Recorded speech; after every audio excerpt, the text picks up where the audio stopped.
Welcome to my channel Tanu V K. So এটা আমাদের, তোমরা সবাই জানো যে এটা আমাদের থার্ড ডে ইন পুরী। তো এর আগের ব্লগগুলো হয়েছে সাইট সিনের, তো আজকেও হচ্ছে সাইট সিন, বাট সেটা কাছে পিঠে, দূরে কোথাও না, আজকের কাছে পিঠে। আর বিকেলবেলা আছে আমাদের পুজো দেওয়া জগন্নাথ মন্দিরে, যেটা পুরীর মেন। আর আমাদের সব থেকে দুঃখের কষ্ট হচ্ছে এটাই, যে প্রতিটা মন্দিরে জুতো খুলে যেতে হচ্ছে। আর এই গরম কাঠফাটা রোদে আমাদের ওয়েস্ট বেঙ্গলে হচ্ছে 42°C গরমেতে পুরীতে এই অবস্থা। যদিও বা এখানে ওয়েস্ট বেঙ্গলের মতো এতটা তাপমাত্রা ছিল না, তবুও বিশাল গরম ছিল। তো আমরা ধীরে ধীরে এন্ট্রি করে আর একের পর একের ঠাকুর দেখতে থাকি। সত্যি কথা বিশ্বাস করার কথা বলতে আমি কিছু ঠাকুরই জানি, যেমন এটা জগন্নাথ, তেমনি আরও অনেক ঠাকুর আছে যেগুলো আমি জানি। বাট কিছু কিছু এখানে এত ঠাকুর আছে যে সত্যি আমি তাদের নাম জানি না। যেমন বলতে পারো যে বাঙালিদের কথাই বলে না, 12 মাসে 13 পার্বণ, এখানে 12 মাসে আমি অসংখ্য পার্বণের নাম জেনে গেছি। তো আমিও সবার মতো একের পর এক ঠাকুর দেখতে থাকছিলাম, মন্দির ঘুরে ঘুরে। কিছু জনকে চিনতে পারছিলাম, কিছু জনকে চিনতে পারছিলাম না। যেমন এটা তোমরা সবাই চেনো কে বা কারা। তারপর আমরা সবাই শুনেছি রাধাকৃষ্ণের লীলা, এখানে হচ্ছে সেটাই দেখাচ্ছিল। কিন্তু এখানে ডবল কেজ কেন ছিল আমি জানি না। তো ভিতরে যদি ওগুলো মূর্তি ছিল। তো তারপর চলে গেলাম এখানে। তারপর এরকম এক এক করে আমরা অনেক দেখতে যাচ্ছিলাম। আমার সত্যি কথা বলতে ভিতরের আবহাওয়াটা খুব সুন্দরই ছিল, খুব মানে শান্তিপ্রিয় জায়গা লাগছিলো। আর এই হচ্ছে আমাদের শ্রী চৈতন্যদেবের সব থেকে বড় মূর্তি ছিল এখানে। আর এটা নেক্সট মূর্তির এখানে ঢুকতেই একটা ফার্স্টে গরু ছিল, তো আমার একটু ভয় লাগছিলো। তো তারপর ধীরে ধীরে যাচ্ছিলাম, এক এক করে দেখছিলাম। আর এখানে গাছেই জায়গা ছানিয়ে আছে বেশ, এখানেও প্রচুর ঠাকুর ছিল। আর আমার এই জায়গাটা খুব ভয় লাগছিলো, কারণ সবাই বলছিলো এখানে নাকি ভিতরে সত্যিকারের ভিতরে নাগরাজ আছে।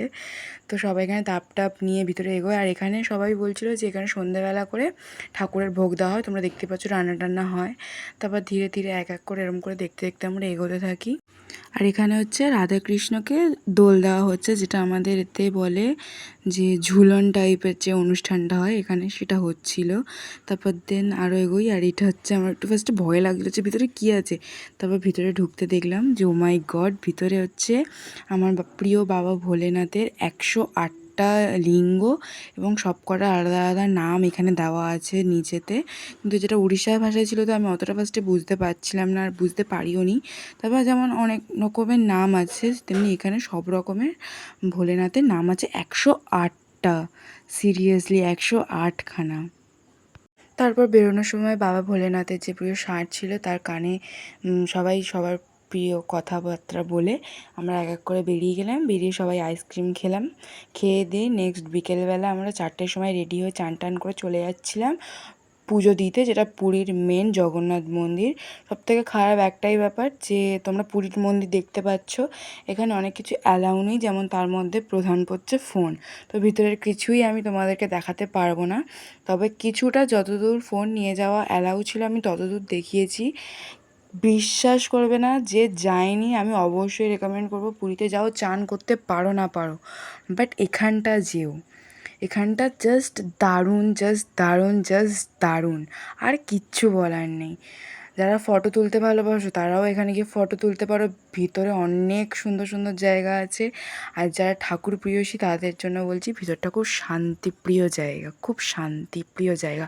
আর ভিতরে ঢুকতেই না একটা খুব সুন্দর একটা গন্ধ আগে সবার আগে নাকে আসছিল, যেটা আমার সত্যি কথা বলতে খুব ভালো লাগছিলো। আর একদিকে আমি বলবো যেখানে ভিতরে ফোন অ্যালাউ করেনি, হয়তো একদিক দিয়ে ভালোই করেছে, তাহলে ভিতরের এই আবহাওয়াটা হয়তো থাকতো না।